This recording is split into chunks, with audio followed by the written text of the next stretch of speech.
ဒီတစ်ခါမှာတော့ Jolly Readers Yellow Label General Fiction ညာပေါ့နော် Animal Charters တွေစောက်ခင်းနဲ့ပတ်သက်ပြီးတော့တချို့အချက်လက်လေးတွေကိုတွက်ပြပေးတော့မှာပဲဖြစ်ပါတယ်ပေါ့နော်အဲ့တော့ Yellow Label စောက်တွေကိုဖတ်တတ်ဖို့ဆိုရင်ခါတိုင်းလိုပဲ 42 letter sums တွေအကုန်လုံးကို blended နေဖို့လိုတယ် tricky words တွေအနေနဲ့ကတော့ rich level တော့ကတည်ခဲ့တဲ့ tricky words တွေအပြင်မှာနောက်ထပ်10လုံးထပ်ပြီးဖို့လိုအပ်တယ်နောက်တစ်ခါကြလို့ရှိရင်ဒီဝိုင်းကအရေးတန်ထွက်တဲ့စာစလုံးလေးတို့ဖတ်တတ်ဖို့လိုရပေါ့နော်စနီးတို့မဂျီတို့ချယ်ဒီတို့ဖန်နီတို့ပေါ့နော်နောက်သူ့ရဲ့character တွေအနေနဲ့ကတော့ phonics ဆိုတဲ့ character လေးကိုလေနောက်ထပ်ထပ်ပြီးဖို့မှာလိုအပ်တယ်ပေါ့နော်ဒါက Intimate and Friends ဆိုတဲ့ category လေးအတွက်ပေါ့နော်ဒီ phonics ဆိုတဲ့ character ကိုထပ်ပြီးဖို့လိုအပ်တယ်ပေါ့နော်ဒါတွေသိပြီဆိုရင် yellow level စောက်တို့စပြီးတော့မှဖတ်လို့ရပြီပေါ့နော်အဲ့တော့ဒီမှာက animal charter ပေါ့နော်ဒါလေးနဲ့ပတ်သက်ပြီးတော့ဗာလေးတွေရှိမင်းဆိုရင်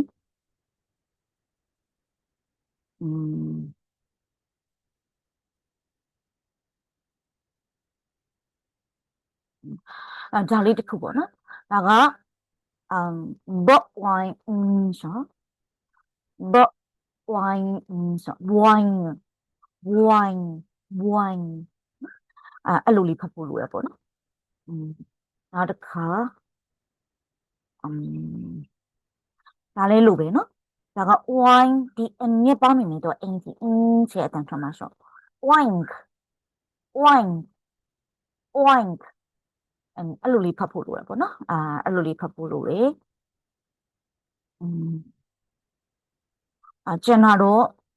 သူတို့အထွေထူးမရှိဘူးဒီ WES ကဒီ British Accent မှာဆိုရင်သူက what အတန်လေးနဲ့ဖတ်တာပေါ့နော် was အဲ့ဒါလေးကိုတော့British Accent လေးရချင်နေဆိုရင်ကလေးတွေကိုတတိပေးဖို့လိုရပေါ့နော် was ဆိုတော့အဲ့လိုလေးဖတ်ဖို့လိုတယ်ပေါ့နော်ဒီလောက်ပါပဲကျွန်တော်ကတော့ခါတိုင်းလိုပဲနောက်ဆုံးမှပါတဲ့ ST ကအဲ့လိုအတန်နဲ့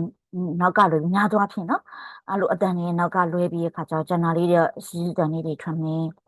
အဲ့မျိုးလေးတတိပေးဖို့လိုတယ် IST ရ IZ တန်နေထွက်တဲ့ is နောက်က of ဆိုရင် of အဲ့လိုလေးတွေထွက်နေရှာလေးကိုတတိပေးဖို့လိုတယ်ပေါ့နော်so ကျွန်တော်ကတော့ခရီးဖတ်လို့အဆင်ပြေမှာပါပေါ့နော်အဲ့ဆိုရင် reading comprehension address ဆိုလို့ရှိရင်တော့ကလေးကိုဖတ်ပြီးသွားတဲ့အကြောင်းအရာလေးတို့အခုဘာအကြောင်းအရာဖတ်သွားလဲဆိုရင်ဒါကိုလေသူတို့ရဲ့ကိုယ်ပိုင် homework တွေနဲ့ summary ပြန်ပြောခိုင်းတာမျိုးလေးတွေလုပ်လို့ရတယ်နောက်တစ်ခါဒီထဲမှာပါတဲ့ character တွေ section တွေ action တွေရဲ့အကြောင်းကိုမိကုန်းလေးတွေမေးပေးလို့ရတယ် vocab အသစ်ကလေးတွေပါလာရင်သူတို့အရင်မေးသူတို့ဖြေတာလေးတွေပြေဆုံးကိုဆိုမပြေဆုံးနေဘူးဆိုလို့ရှိရင်ပေါ့နော်ကိုကစောက်ထဲမှာပါတဲ့ကြားနဲ့ပတ်သက်ပြီးတော့ထပ်ပြီးတော့မှရှင်းပြပေးလို့ရတယ်ပေါ့နော်မိကုန်းလေးတွေမေးမယ်ဆိုရင်သူ့စောက်ထဲမှာငကိုမိကုန်းလေးတွေပါထားပြီးသားပေါ့နော်အဲ့မှာ what's in the book ဆိုတာကစောက်ထဲမှာပါတယ်တကယ်အကြောင်းအရာကိုမေးတာ what do you think ဆိုတာကျတော့စောက်ထဲမှာတကယ်မပါဘဲနဲ့စောက်ထဲမှာပါတဲ့ကြားနဲ့ဆက်ပြီးတော့မှကလေးရဲ့ထင်မြင်ယူဆချက်နော်အတွေးလေးတွေကိုမေးတဲ့မိကုန်းလေးတွေပေါ့နော်ဒီမိကုန်းလေးပြုံမှာကိုစိတ်ကူးနဲ့ပေါ့နော်တခြားဒီ extra question ရှိတွေကိုလေမေးပြီးလို့ရတယ်ပေါ့နော်ဒီစောက်ထဲမှာဆိုရင် so where is the frog lost who is in luck who is stuck in a log နော်အဲ့လိုမျိုးလေးတွေကိုကိုကထပ်ပြီးတော့ပေါ့နော်ကိုစိတ်ကူးရတဲ့မိကုန်းလေးတို့လည်းထပ်ပြီးတော့မှမေးပေးနိုင်ပါတယ်ပေါ့နော်โอเคအဲ့ဆိုရင်ဒီလောက်ဆိုအဆင်ပြေမှာပါဆိုကြည့်ရှုပေးကြတဲ့ကြောက်ချင်းစီတိုင်းကိုကျေးဇူးတင်ပါတယ်နောက်ထပ် Jolly Readers တွေမှာပြန်တွေ့ပါမယ်နော် so bye bye